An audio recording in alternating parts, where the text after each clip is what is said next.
Good evening and welcome to the Business Day. I'm Javon Keys.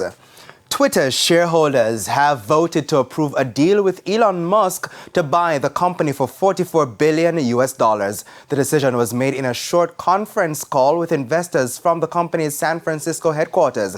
This means Twitter will now use the courts to try to force Elon Musk to buy the company. The meeting followed explosive testimony from Twitter's former head of security in front of the U.S. Senate. In April, Twitter agreed to sell the company to the world's richest person, Elon Musk. However, the deal soured after Mr. Musk alleged he was misled by Twitter about the number of spam and bot accounts on the platform. Mr. Musk in July said he wanted to scrap the deal. However, Twitter has sued him in a bid to enforce the agreement.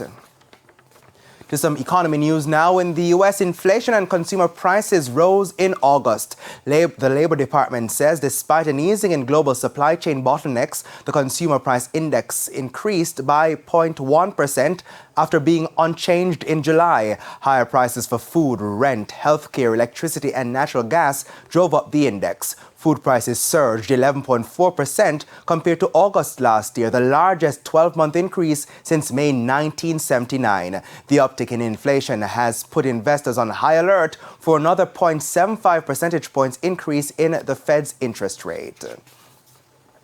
And back home, Productive Solutions preference shares have been oversubscribed. The offers, which closed on Friday, put forward cumulative redeemable preference shares in U.S. and Jamaican dollars at a fixed rate of 9.25% per annum. The expected capital raise is up to $2.6 billion. PBS is seeking capital to fund inorganic growth as it forecasts